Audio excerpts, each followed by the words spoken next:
Namo tassa bhagavato arahato samma sambuddhassa. Honor to him, the Blessed One, the Worthy One, the fully enlightened One. My utmost respect to the perfectly enlightened Samma Sambuddha, the noble doctrine of the Buddha, and the noble Mahasangha, the disciples of the Buddha. Hello, dear Dhamma friends. Welcome to week 9 of our special Dhamma Talk series with Venerable Palmadulle Vijitanandabhivamsa, Vice Secretary of the IIT and Head of the Pali, Sanskrit and Prakrit Department. This collaborated effort by Dhamma USA and IIT is going to open up more horizons of Dhamma knowledge among our community. Please mark your calendar every Sunday at 7:30 a.m. Pacific Time, 10:30 a.m. Eastern Time, and 8 p.m. Sri Lanka and Indian Standard Time to get benefited more. Kindly check with Dhamma USA and IIT YouTube and channels and Facebook pages for more updates. Today's topic is broadening mental states and narrowing mental states. Kindly post your questions in the comment sections of our YouTube channels so that we can answer them at the end of the talk. Without further delay, let me invite Venerable Palmadulle Vijitanandabhivamsa to start his Dhamma sharing on broadening mental states and narrowing mental states. Sadhu, sadhu, sadhu.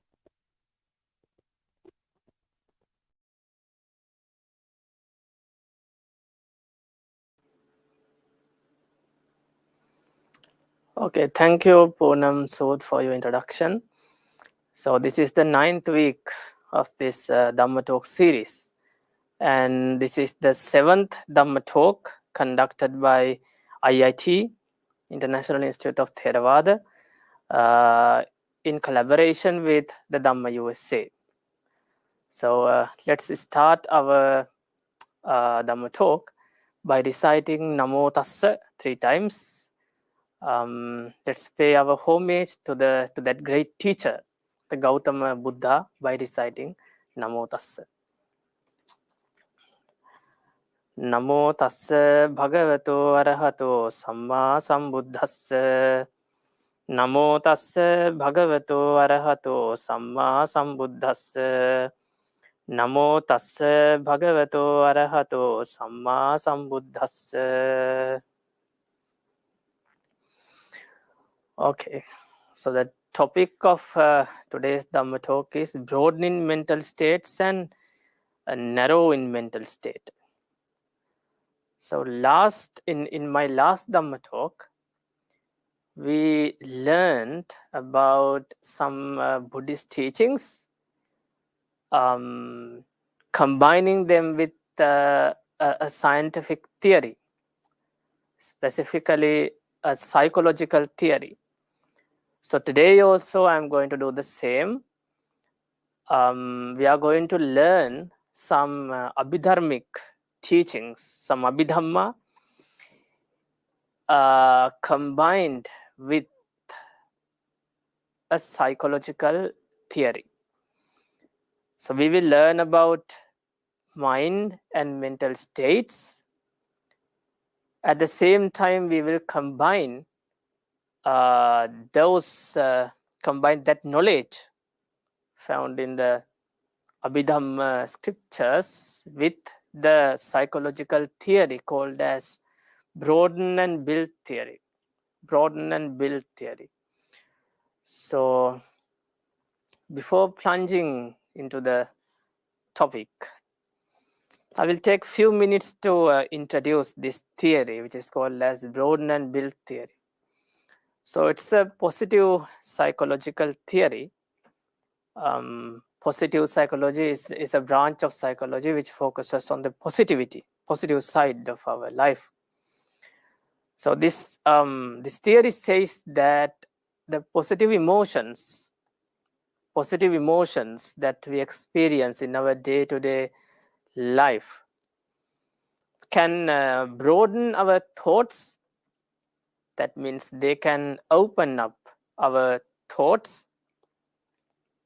We can see the picture of any situation that we deal with in a broader manner.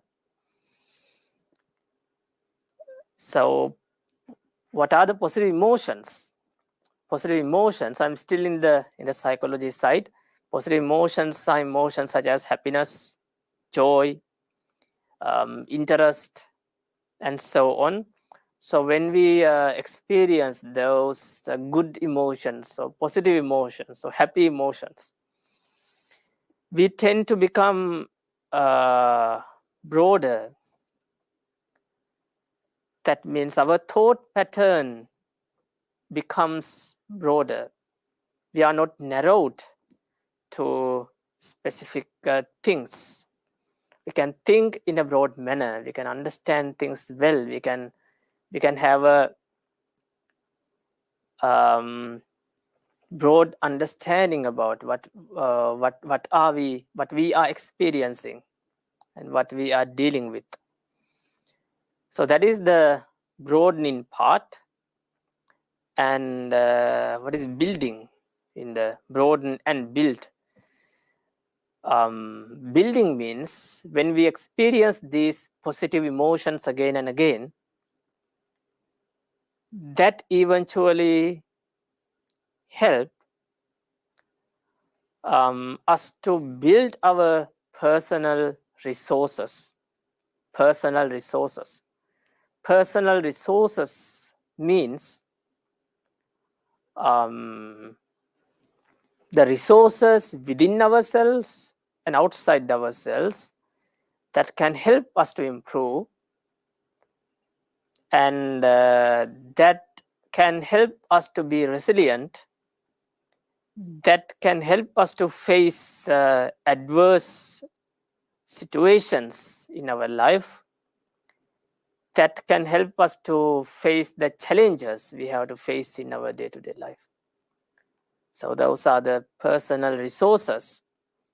So so there are many types of personal resources. For example, there are intellectual personal resources. That means you become more and more intellectual, more and more wise because of this frequent experience of positive emotions.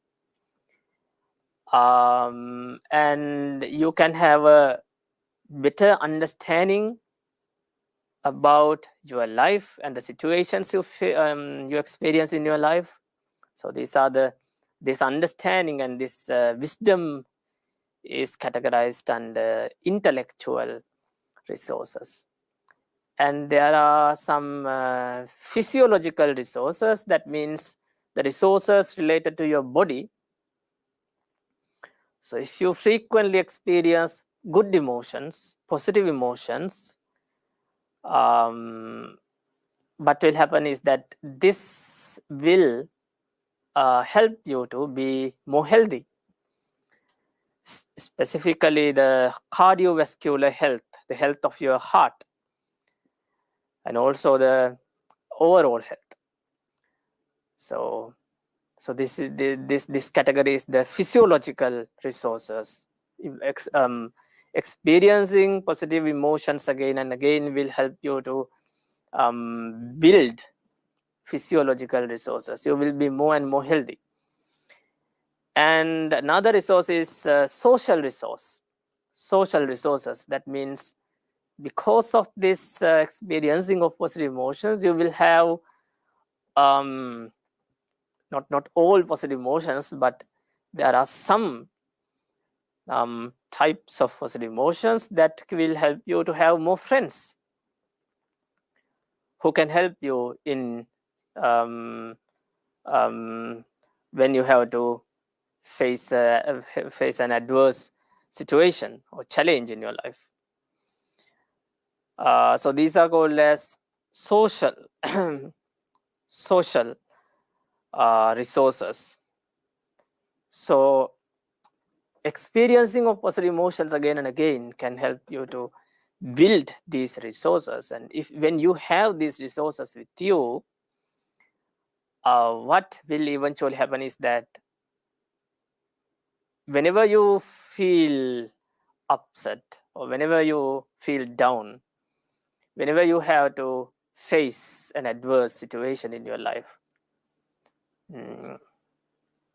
you will not be completely down, because there are ample resources with you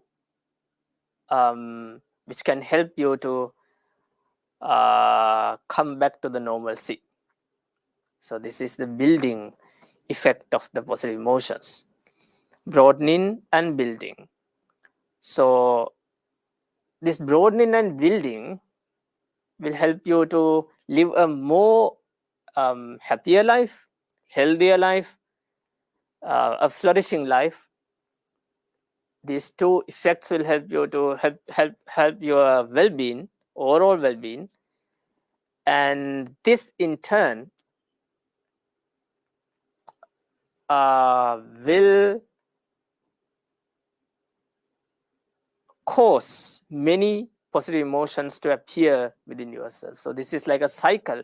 You have positive emotions, and those positive emotions help you to have a broader thinking pattern, broad thoughts, and they also help you to build your resources, and then you will have a very good state of life full of well-being, and this in turn will help you to have more and more positive emotions. So that is the circle. So so this is how this broadening is explained in positive psychology. And in our topic, we have another part that is narrowing mental states. Narrowing mental state. What is this narrowing?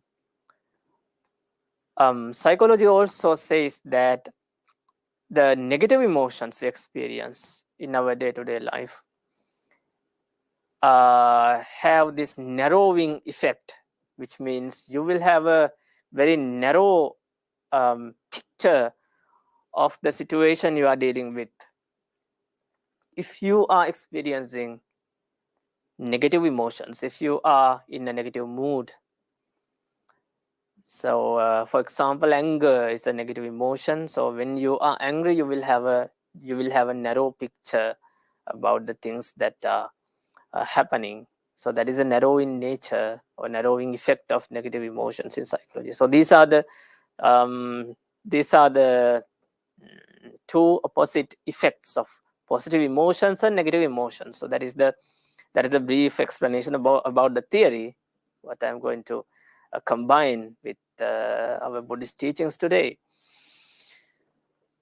So in Buddhism, in Theravada Buddhism specifically, we don't have a term in Buddhist teachings or in the Abhidhamma Pitaka, in Abhidharma scriptures, that has the same meaning with the English term emotion. The Buddha has not categorized any mental state under the name of emotion. In other words, we don't have emotions in Buddhism. I mean, there are emotions. There are ultimately we experience emotions, but that name is not used. No mental state is labeled as emotions in Buddhism, in Theravada Buddhism. How the Buddha categorized, classified the mental states is that in Abhidhamma, in Theravada Abhidharma, there are two main aspects of mental states. We can say there are two main parts of consciousness, or in other words, we can say there are two main parts or aspects of our mind. So we can generally call the whole subjective experience we experience within ourselves as mind, right? Sometimes we refer to the whole subjective experience, whole thinking process as mind. So there are two main categories of this mind. There are two main categories of this consciousness. So what are they? They are the mind itself and the mental states that are mixed up with that mind. The mental states that are in that mind. Mental states. So another word for this mental state is mental factors. Mental factors. So mind is there, mental factors are there. In the Pali terms, mind is called as chitta, while mental factors are called as cetasika. Chitta and cetasika. Mind and mental factors. So these mental factors are combined and mixed up with the mind. So there are four main characteristics of these mental factors. Ekuppada nirodhacha ekalambana vattuka cheto yutta dipanyasa dhamma cetasika mata. So that is the verse in Abhidharma. Cheto refers to the mind itself. So what is mind? Mind is just being conscious about something, just knowing something. That is mind, that is chitta. So mind itself does not have the capacity to perceive something well. It does not have the capacity to feel something. It does not have the capacity to be angry or be attached to something. Mind is just knowing the object at hand. Mind is just the knowing, just being conscious about something. So all other experiences we experience in our daily life, such as anger, attachment, love, loving kindness, compassion, worry, hatred, doubt, all these are mental factors. They are categorized under Cetasika category, mental factors. So altogether there are 52 such mental factors, 52 in number. So the mind is there and the mental factors are there. So these are the two categories, two aspects of the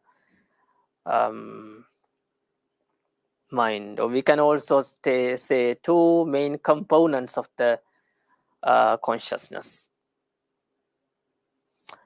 So Ekuppada, these mental factors have the characteristic, have the nature to arise with the mind. So we basically have the understanding that mind is always there with us until our death, from our birth. There is this mind from the moment we were born until the death. So that is our basic understanding. But according to the Buddhism, according to the Buddhist teachings, mind does not last for such a long time. In fact, it does not last for at least the time of 1 second. It's very quick. It arises and perishes away in a very short time. So there is not one single mind, but there is a process of various types of minds. So when a mind arises and perishes away, and immediately at the same time another mind arises at the end of that perishing mind. So when this mind perishes, another mind arises at the end of that mind. So we do not experience two minds at the same time. We never experience two consciousness, two minds at the same time. When one perishes away, another mind arises. So that is how the mind is explained in Buddhism. And this is called as impermanence. So anicca in Buddhism, impermanence. Nothing is permanent. Everything is impermanent, because every reality, including the mind, arises and perishes away.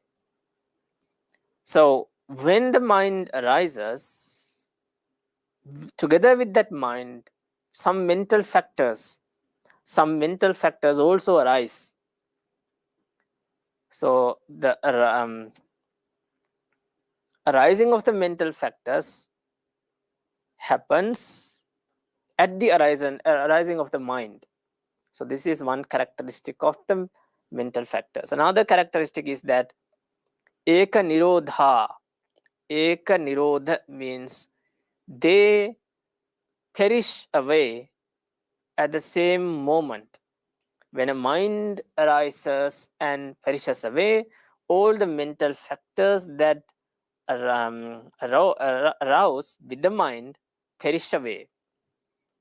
For example, you have a mind appears within yourself, knowing somebody, and at the same time, if that person is someone you does not like, or someone you hate, then the hatred or anger, the mental factor called as anger, appears together with that mind, knowing that person and being angry with that person.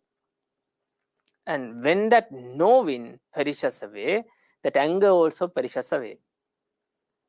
So that's why we are not experiencing anger always. It arises and perishes away. So this is same with all other mental factors. They arise together with the mind, and they perish away together with the mind. Eka lambana. Alambana is another word in Pali for arambana. Alambana and arambana are same. The meaning is object. Object means whatever the mind cognizes, whatever the mind knows, whatever the mind becomes conscious about. That external thing is called as object. It can also be internal. So whatever the mind knows, whatever is known by the mind is called as an object. For example, if you are looking at the computer screen or your TV screen at the moment, the colors in the TV screen is your object at the moment. And you are listening to this Dhamma talk now. So the sound you hear is the object of the knowing of that sound. And while I am describing these things, you are listening to the Dhamma talk, and you are looking at the screen at the same time, and simultaneously you try to understand these things. You try to figure these things out. So when you try to figure the things out, you cognize those specific things. Like when I say the term mind, you cognizes the material, let's say the object called as mind. When I tell the term mental factors, you try to cognize mental factors. When I tell you anger, you try to remember a moment when you were angry. And when I tell the term attachment, you try to think about attachment. So whenever a consciousness appears, there should be an object for the consciousness, because there cannot be a consciousness without being conscious about something. There cannot be a recognition without something being recognized. There cannot be a mind without an object. So the object of the mind is same with the object of the mental factors. Whatever the mind cognizes, the mental factors cognize the same object. So this is another characteristic of mental factors in Theravada Buddhism. The fourth characteristic of mental factors is that they arise at the same place where the mind arises. So there are some arguments and debate over the place where mind is, and whether the mind is physical or completely not non-physical. So I'm not going to talk about those arguments. I'm focusing on Buddhist teachings. So according to Buddhism, there are 6 places where the mind arises, where the mind appears. So they are the eyes with which you see, the seen consciousness, the consciousness with which you see the objects appears in your eyes, not in your ears or nose or tongue or body, and not in your brain also. It appears in the eyes. So brain can have a connection, of course. Without the connection of the brain, you cannot recognize the object.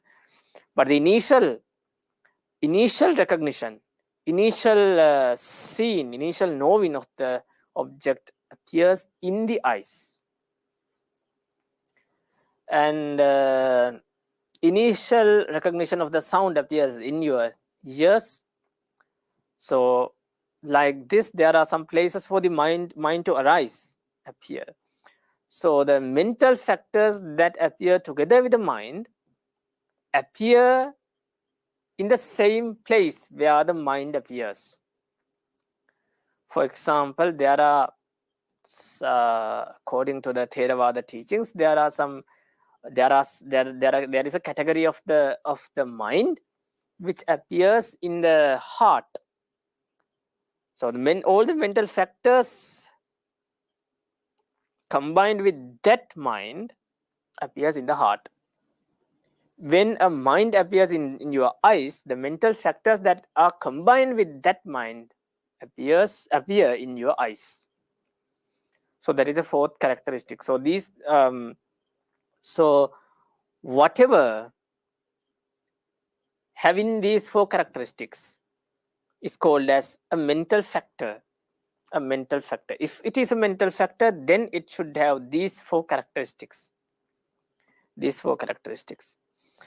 So there are 52 altogether, 52 mental factors that are combined with the mind. So the mind itself is pure. It does not have this good quality or bad quality. It's something very pure. It's just the knowing. It's just being conscious. What makes the mind pure or dirty are these mental factors. If the mental factors are dirty, then the mind also becomes dirty. If the mental factors are pure, then the mind also becomes pure. So there are 3 types of mental factors. There are 3 types of mental factors. The immoral mental factors. So we can use the word unwholesome mental factors. Unwholesome means not good, immoral. So there are unwholesome mental factors and there are wholesome mental factors. In other words, there are good mental factors. And there are the third category, the third part is common mental factors. So we can say neutral mental factors. There are 3 such categories. So I will give an example for the unwholesome mental factors. Anger is an unwholesome mental factor. It's not good. We all know that anger is not good, right? So anger is an unwholesome mental factor.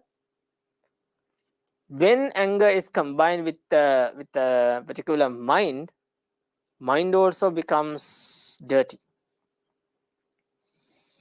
And the second category, the wholesome or good mental factors, for example, compassion. When you become compassionate about someone, you feel a very pure quality and a calmness within yourself, and the mind also becomes pure and calm and tranquil because of that mental factor. So those are the wholesome mental factors. The third category is the neutral or common mental factors. For example, the first mental factor of the 52, we call in Pali phassa. Phassa. In English, it's contact.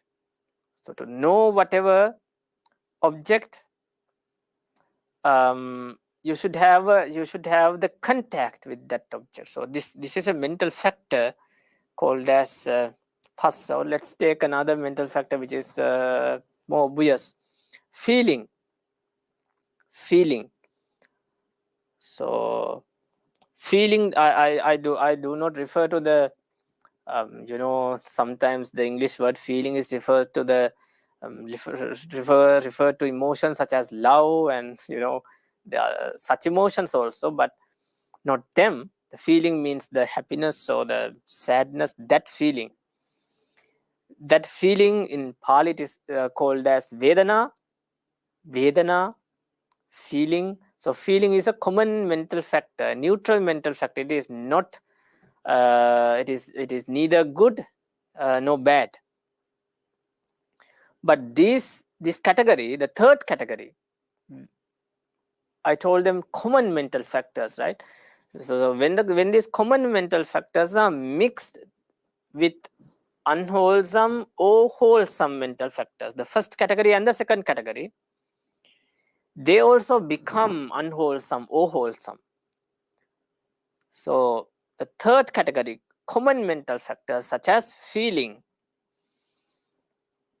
have this ability to mix with these unwholesome and wholesome mental factors. And when they are mixed, they also becomes unwholesome or wholesome.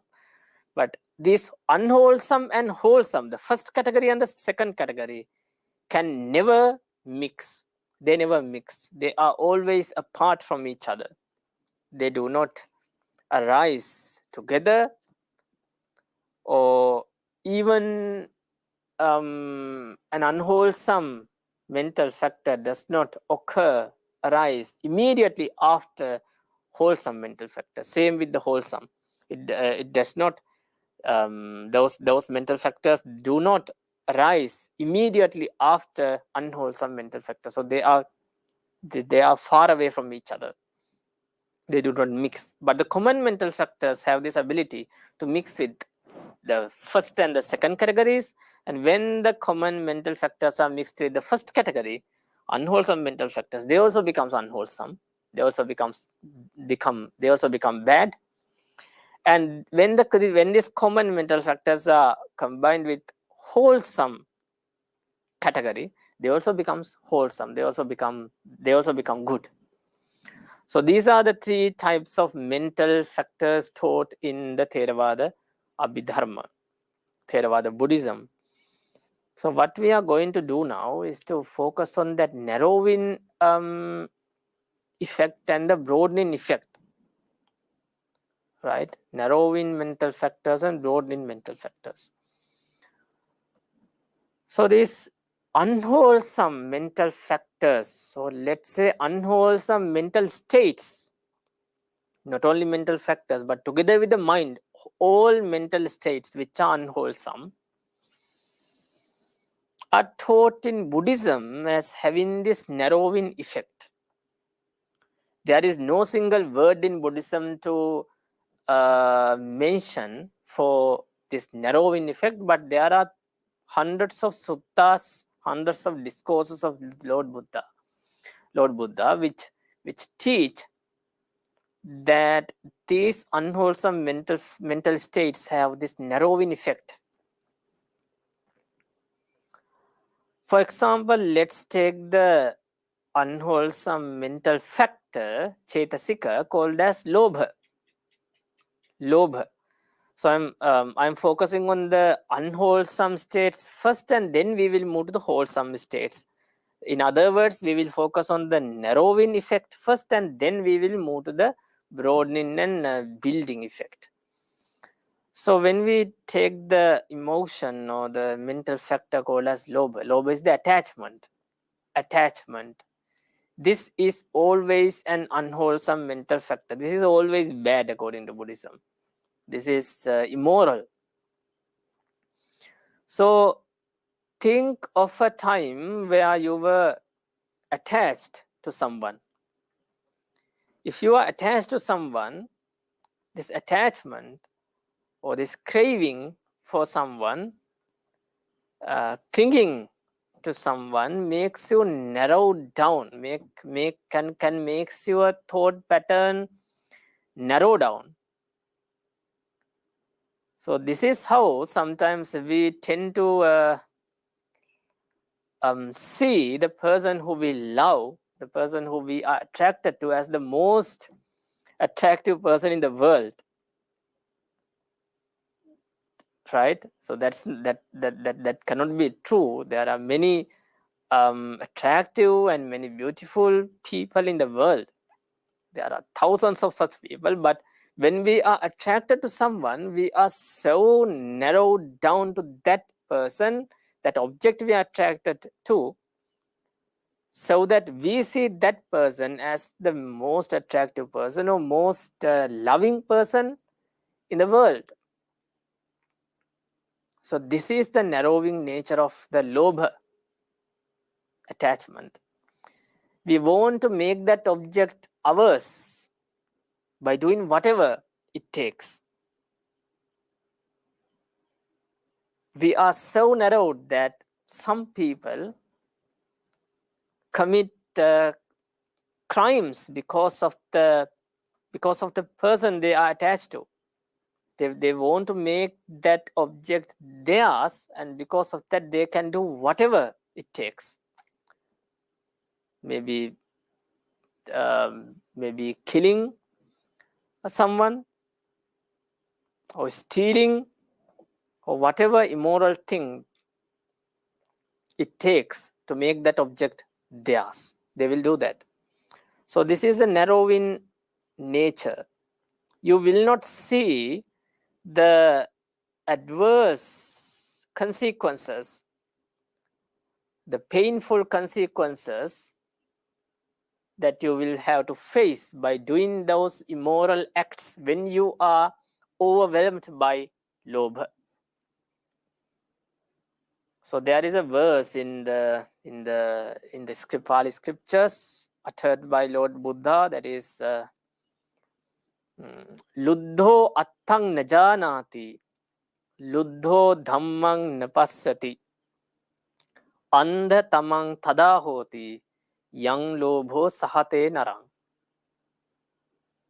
Yang lobho sahate narang. When the attachment, when the Lobe overwhelms a person, when a person is overwhelmed by Lobe, then that person, Luddho attang najanati dhammang napassati. That person does not see the true nature. That person does not see the reality as it is. He does not see the reality because of the Lobe. Lobe has this narrowing nature that can hide the reality from us. Andha tamang tada hoti. At that time, you will be like a blind person. You will not see the things well. You will be like a blind person who cannot see the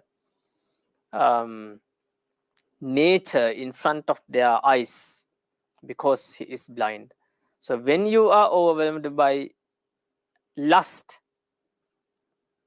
or the other forms of attachment, we use many names. We label them in different names, but all of them can be categorized under the term attachment, because lust is also a type of attachment. A craving for something also is an attachment. Love is also an attachment. Love, of course, have different stages. Loving kindness is also referred to as love in some cases. So love should be differentiated.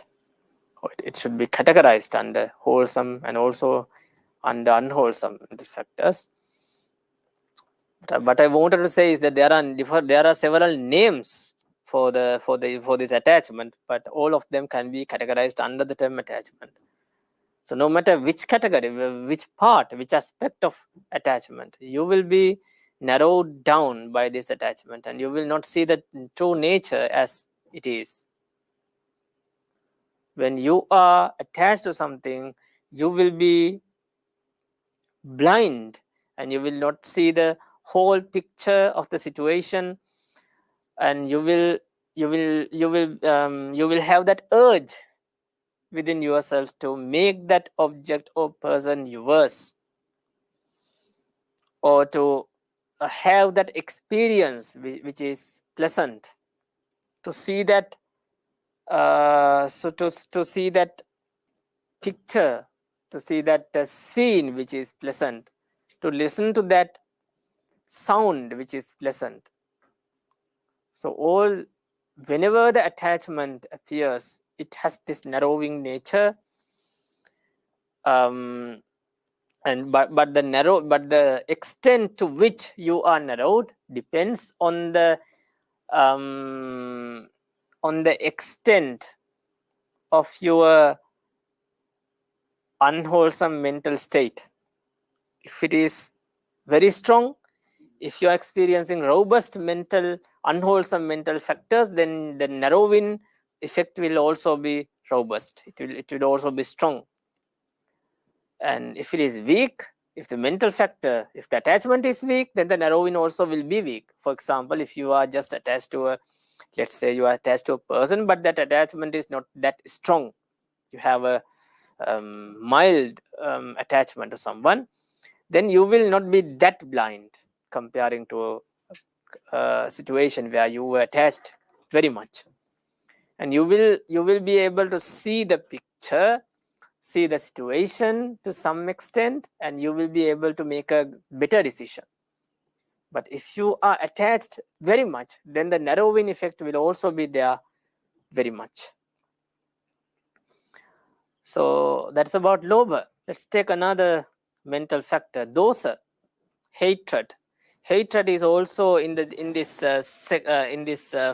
first category, unwholesome mental factors. Dosa, anger, hatred,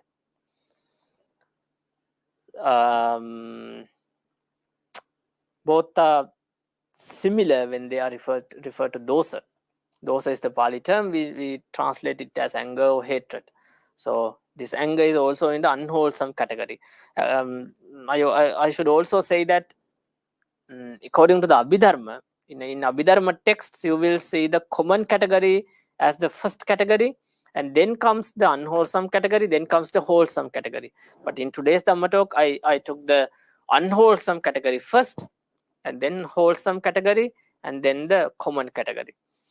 So when you are angry about someone or something, you will be narrowed down. Your thought pattern will be narrowed. You will need to retaliate that person for what he did, and you will not see the consequences at that moment. Of course, we all have experiences about anger, experiences about the situations where we were angry. Sometimes we want to scold the other person, and at that moment you do not see the whole picture of the situation. You will have to face the consequences of the words that are coming out from your mouth, and maybe those words are not appropriate at all to use to that specific person. Maybe that is your mother or father or your best friend or your neighbor or someone who has helped you a lot in the past. But when you are angry, you do not recognize, or you do not see anything. that is that should be seen, but you will only focus on that moment and on that situation, on that specific occasion. So that is the narrowing down effect of this unwholesome mental factor, which is called as dosa. And if the dosa, if the anger is strong, then you will, then the people also commit, the killings and all, because of this narrowing effect of anger. You do not see the consequences. You do not see the other options you have. Maybe you are angry with someone, and what can you do? There are many options you can choose from. You can deal with the situation in another way, which will have less bad consequences. Or you can handle the situation wisely, so that it will so that the situation will turn into a positive situation or a good situation. You can deal with that person with a more loving way or compassionate way, or you can ignore that person. There are dozens of options you can choose from, you can select. Although there are a lot of options that you can take, you will not focus, you will not see them, you will not pay attention to those multiple options, but you will only focus on one option, and you will see only one option. That can be hitting that person, giving a slap on his face, or telling a word that can hurt him. So this is one option that most of us choose, telling something that can hurt the other person. But is that the only option that we have when we are angry? Please, you can think by yourself. Whenever we are angry, in whatever situation, you have multiple options. You can deal with the situation in a better way if you think well, if you focus well on the situation. And if you focus on the situation with a calm mindset, if you deal with the situation mindfully and wisely.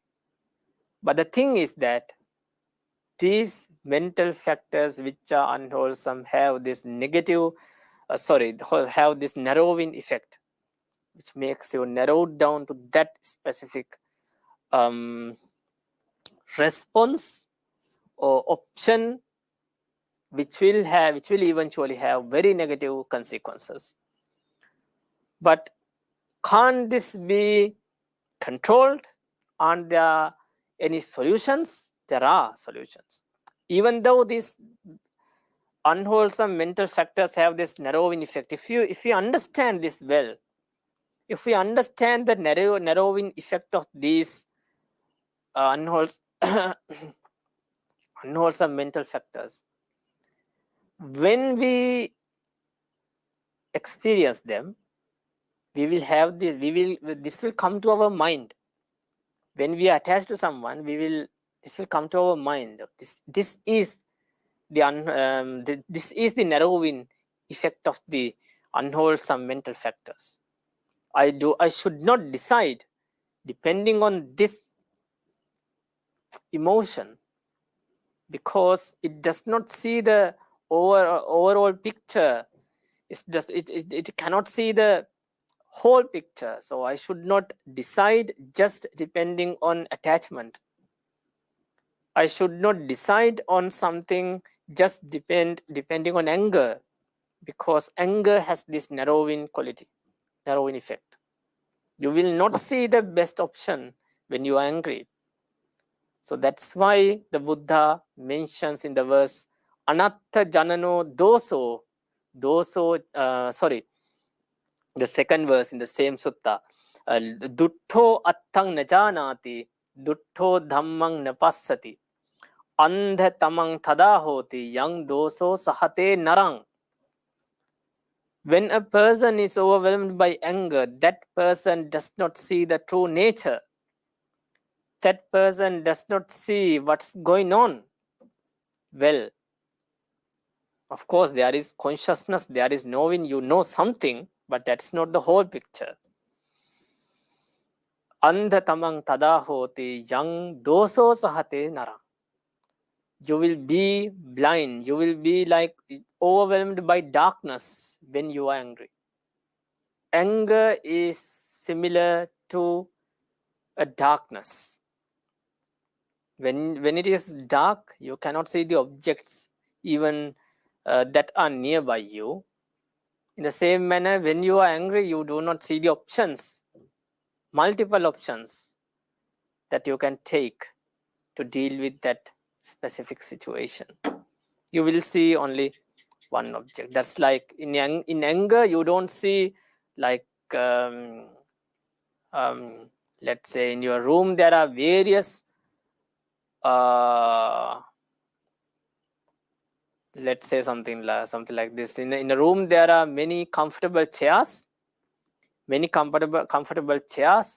sofas and so on, where you can go and sit, but what is nearby you is a very uncomfortable chair. It is broken. After you sit there, you can fall down, but still you cannot see the comfortable chairs in the same room, but you can only recognize the chair nearby you because you can touch it because it's nearby you. So you will choose this chair to sit, and you will sit on that chair, and you will have very bad consequences. There are many comfortable chairs in the same room, but you do not see them because of the darkness. The same explanation or the example goes with the moment where you are angry. You do not see the multiple options you can take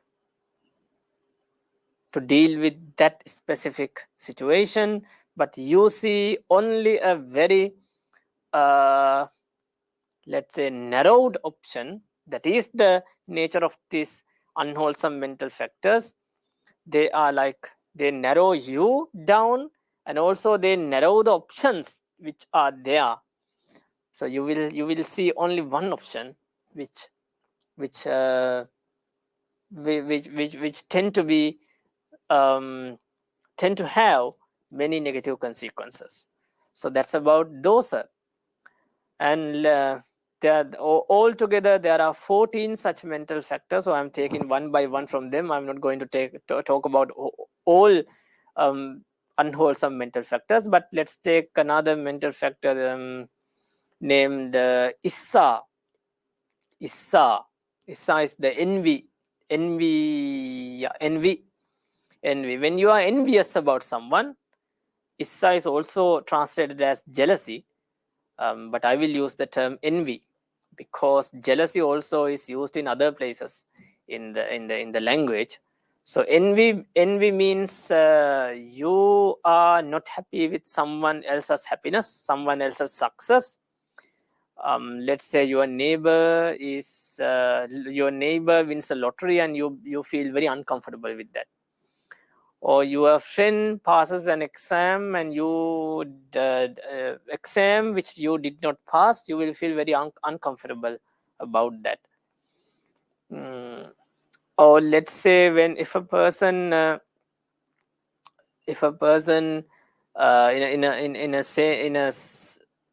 a occasion where you meet, when a group of your friends meet, one of your friends come with very good clothes and you do not have such clothes on that day, and you will feel uncomfortable about that. I mean, you will feel not happy about her or him. You will not feel happy about his success, his happiness. You will instead you will feel very upset about the other person's happiness. So this is envy. When you are envious, this narrowing effect works there. You see exactly this object and you becomes very unhappy, you becomes very upset. But is that the only option you have when you are when someone else is successful, when someone else is happy, when someone else is dealing very well with his life? Is that the only option you have, to be upset? No, that's not the only option. You have multiple options. So in Buddhism, we have the opposite mental factor of this envy, which is called as mudita, sympathetic joy. You can cultivate this sympathetic joy, which means be happy with the other person's happiness. You can see her success and you also can rejoice it. It's very good to see you happy. It's very good to see you healthy. It's very good to see you succeeding in your life. You can rejoice the other person's happiness. So it's not just being neutral, but also it gives you happiness by rejoicing, looking at the happiness of other person, other people. So this is a very good option to deal with other people's success. But what we normally do is that what normally happens when this envy appears in our mind is that we are narrowed down to that object and we do not see anything else. We just see that other person is succeeding and you are not succeeding. Something bad is happening with you and something very good is happening with that other person, and you feel super upset about the situation, and you become anxious and you become sad. So that is the nature of issa or envy. And let's also take another mental factor, worry. We have the Pali term kukkucca, worry. When you are worrying about something, I would rather say regret, because it's obvious than worry. When let's say you made a mistake and you are regretting about that. So can regret beneficial for you? Can be in regret change that past situation? You made something very bad. Let's say you hurt someone who you love, and now after some hours the regret comes to your mind, and you think the whole day, you think about this scene, this occasion, this situation, and you regret about that whole day. So no matter you regret for 10 hours or 24 hours without doing anything else, can you change the past situation? You cannot change it. Will that situation change because you are regretting without doing anything? Because you are crying whole day on your bed, lying on your bed and regret? It will not change. Will you have the strength to make things better in the future because you regret?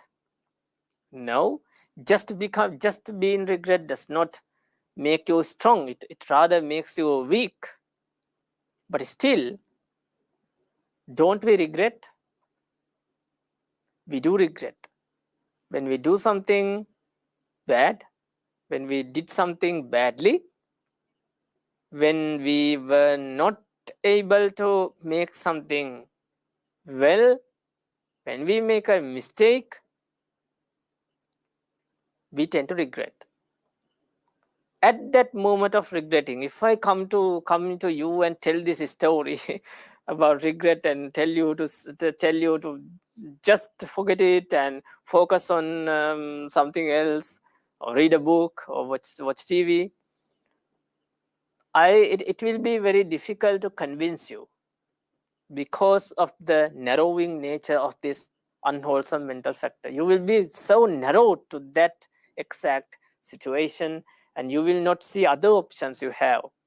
Of course, there are many options when you do something bad or when you make a mistake, there can be ways to make that mistake. I mean, to change the situation. So what you have to do is you have to sit quietly somewhere and maybe take a book and a pen, and maybe you have to brainstorm how you can change the situation, who you can consult, or what you should Google and search that can help you to change the situation. Or if there is no way to change the situation, then you can learn a lesson from the mistake you made. Regret will do nothing. It's just hurting yourself, but still we tend to regret. So what we have to do is we have to understand this nature. We have to understand this characteristic or this nature of the unwholesome mental factors. They can narrow us down.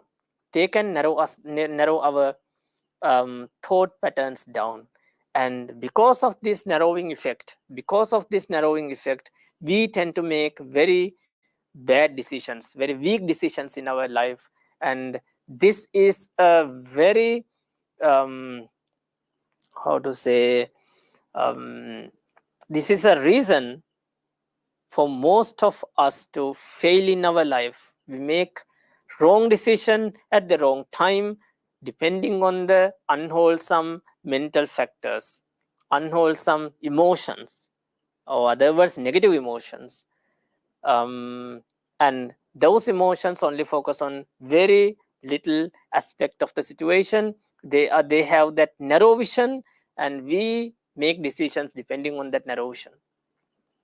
So the Buddha mentions this as being blind and not seeing the reality well when you are overwhelmed with unwholesome mental factors. And let's move to the wholesome mental factors. So there are 14 mental factors altogether. I took only 4 of them: the Lobe, Dosa, and then Issa and Kukucha.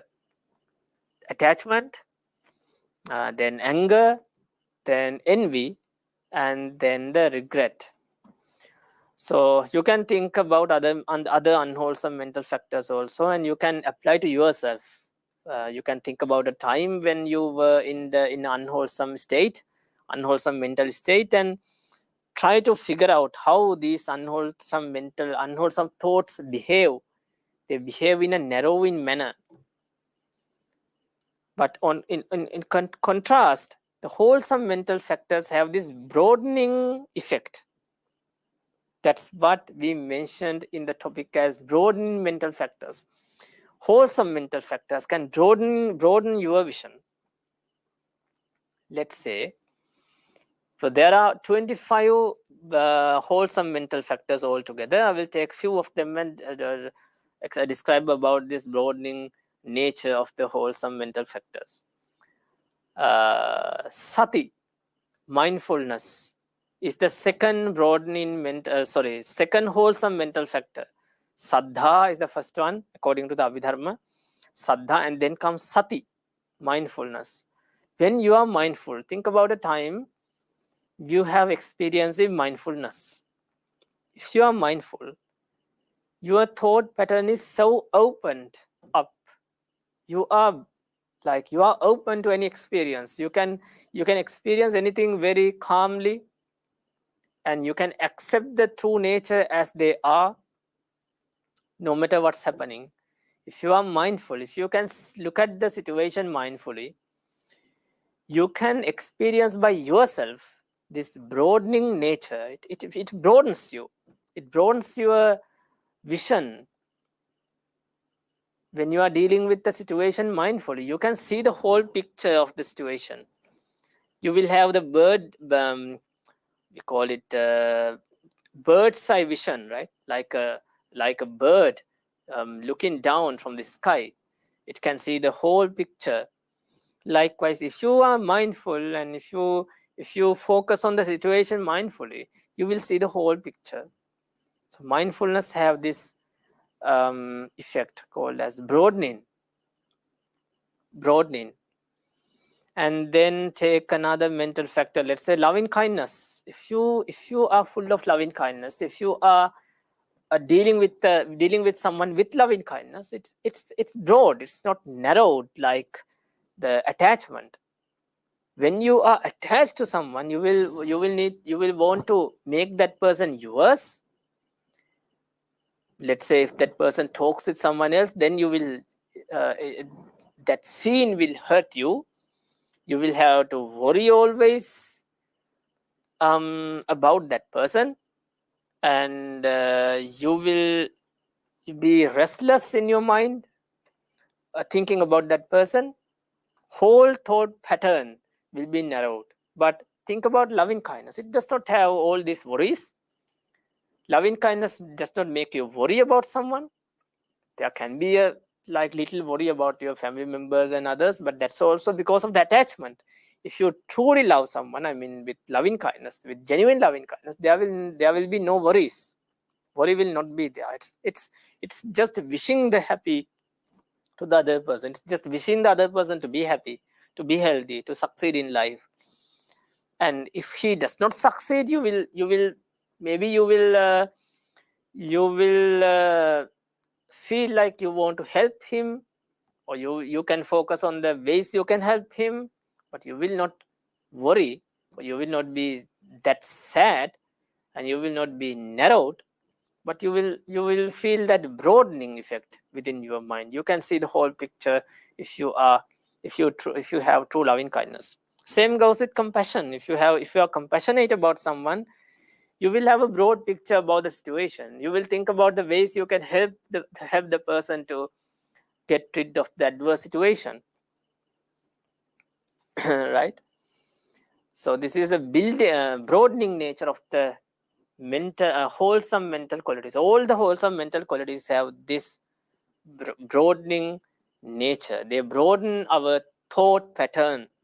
We can see the whole picture when we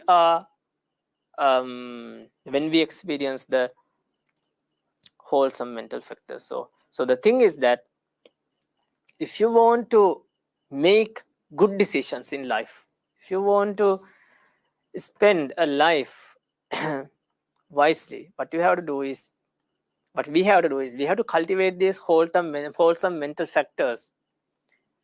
When we frequently experience wholesome mental factors, our mind will be broadened.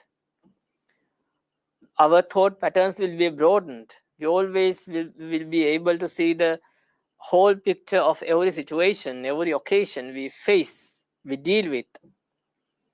And we will be able to make better decisions. The decisions won't always be best. I wouldn't say that, because those decisions will be those decisions will be the best. I mean, the decision you make depending on the wholesome mental qualities will be the best decision at hand. I mean, you will choose the best option among all other options you have at the moment. So that is the broadening effect of wholesome mental qualities.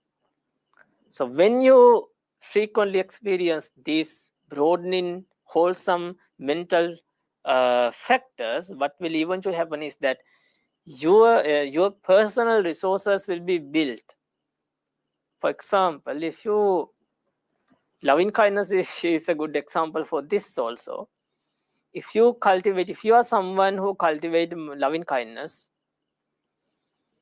your thought pattern will get broadened, and because of that you will associate your friends in a more loving manner. You will have genuine love towards your friends and your family members and your neighbors, and whenever you whoever you spread loving kindness to. And what will eventually happen is that you will have a good circle of friends. because you have true love towards them, they also, not all of them, at least most of them will love you back, because people can understand the love, true love, genuine love, right? So they will also love you back with true loving kindness. So you will have many people who truly love you. So that is the building, resource building nature of wholesome mental factors. Because you experience these wholesome mental factors, some social resources will be built as a result. You do not have to focus on those resources, but you have to focus on the cultivation of wholesome mental factors, good mental factors. As a result, the resources will be built. You will be more resilient. You will have a good understanding about people, and you will have many friends when it comes to loving kindness. And I will also take some more mental factors. Let's say we have these three mental factors, which are called as right speech, right action, and right livelihood. Samma vacha, samma kammanta, samma ajiva. If you cultivate these mental factors, if you always use right speech instead of wrong speech, right action instead of wrong action, right livelihood instead of wrong livelihood, your thought patterns will be broadened, because you are doing the right thing always. You are avoiding the wrong thing. You don't have to worry about the bad negative consequences. You are so open. You are open to anyone.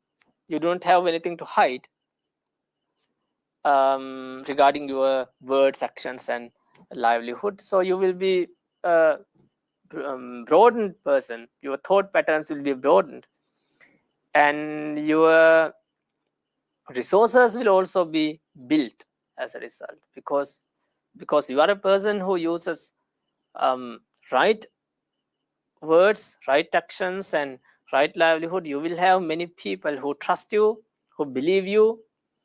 They will be there always to help you in need, and you will have this satisfying feeling about you, because you are doing always, you are trying to, you always try to be good, try to make things good, try to do meritorious deeds, try to always use the right words, right actions, and right livelihood. You will have this satisfaction.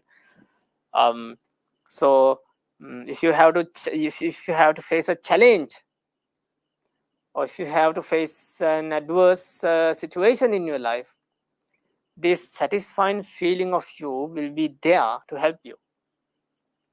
You will have this satisfying feeling as a support to get rid of that bad situation.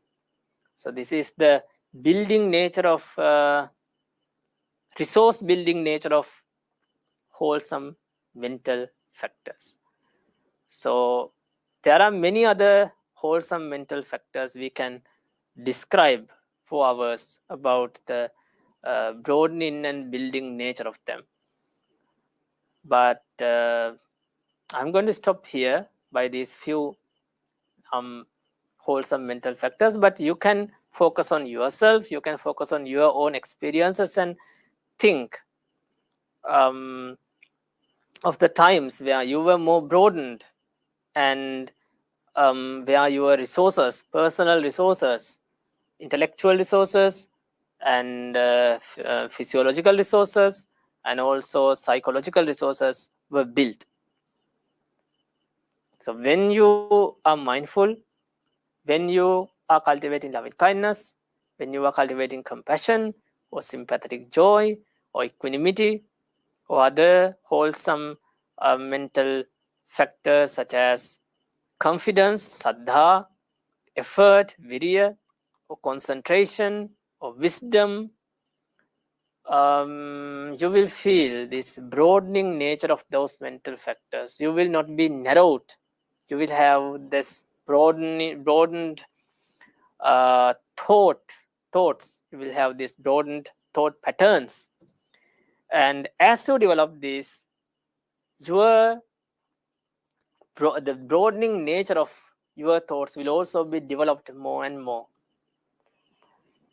And if you continue developing good mental factors, the wholesome mental factors, as a result, your personal resources also will be built.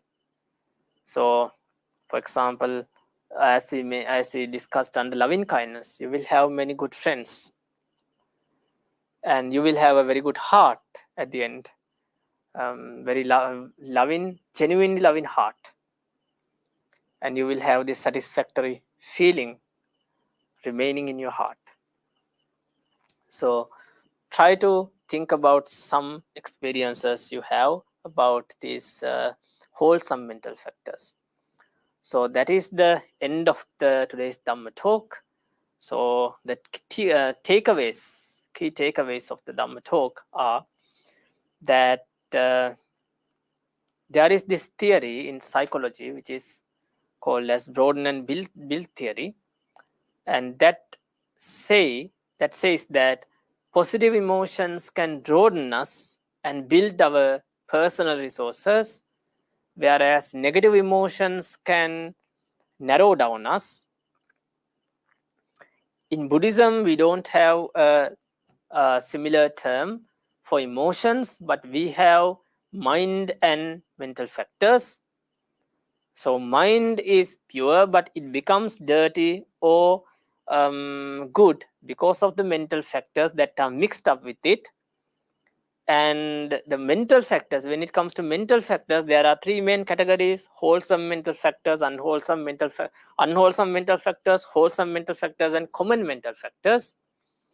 Unwholesome and wholesome mental factors never mix together, but the common mental factors tend to mix with unwholesome ones or wholesome ones. When they mix with unwholesome ones, they also becomes unwholesome. When they mix with wholesome ones, they also becomes wholesome. For example, feeling or effort to do something, or the perception, we call sanya in Pali, or volition, chetana. So these common mental factors, when they comes to the unwholesome side, bad side, they also becomes bad. They also behave as bad qualities. When they are mixed with wholesome ones, they also becomes wholesome. They also behave as good qualities, good mental states. So these unwholesome mental states, mental factors, together with the mind, all the unwholesome mental states have this narrowing effect. So that is mentioned and described by Buddha in hundreds of suttas, but there is not a single word used for that narrowing effect as we have the narrowing word in English. But that nature is described in hundreds of suttas by Buddha. We becomes blind, we becomes very narrowed when we experience negative emotions, so unwholesome mental factors, and we become broadened. We become open up to the situation. Our thought patterns become broadened when we deal with good mental factors or wholesome mental factors. And as a result of experiencing these good mental factors again and again, our personal resources, such as physiological resources, will be built. We will be more healthy. And our psychological resources will be built. We will be more resilient to the adverse situations. And our intellectual resources will be built. We will have a good understanding about the situations than before, and we will be able to deal with the situations well, wisely. And we will also have social resources, such as having more friends and having a supportive circle of people around you. So this is the building nature of wholesome mental factors. So this was also a combination of the Lord Buddha's teachings, Lord Buddha's Dhamma, with the modern theory, which is called as broaden and build theory. So what we can observe is that the Buddha, in his teachings 2,500 years ago, 25 centuries ago has explained these natures very well, but they are not open to the world. But something very interesting is there, still to mention. That is this broaden and build theory, which is a positive psychological theory, introduced by the psychologist called as Barbara Fredrickson. So in her experiment, what she used as her experiment is loving kindness. She made some some people to cultivate loving kindness, and then she examined the results of the loving kindness cultivation practice. So that's how the theory also came to the world. So there is this connection with Buddhism, but what I wanted to say is that the teachings of Lord Buddha are so clear, and they are true even after 25 centuries of his passing away. So that is the end of today's Dhamma talk. It's time for questions. If you have any questions, you can raise. Thank you so very much, Venerable Palmadulle Vijitanandabhivamsa, for this profound speech on broadening mental states and narrowing mental states. I'm sure all our Dhamma friends around the world were benefited today. We will take up your questions now, and we encourage you to post your questions in simple language through the Dhamma USA and IIT YouTube channel. And actually, Bhante, I do not see any questions. So with that, we conclude today's Dhamma sharing and look forward to meeting you with more insightful Dhamma sharings in the coming weeks. Let's keep our palms together close to our hearts and pay respect to Venerable Palmadulle Vijitanandabhivamsa with 3 sadhus. May you always be well, happy and healthy, dear Venerable. Sabbi thiyo vivajjantu, sab rogo vinasatu, mate bhavatvantaraayo, sukhi digayu ko bhava. Sadhu, sadhu, sadhu. See you again next week at the same time. Good night and Theruvan Saranai.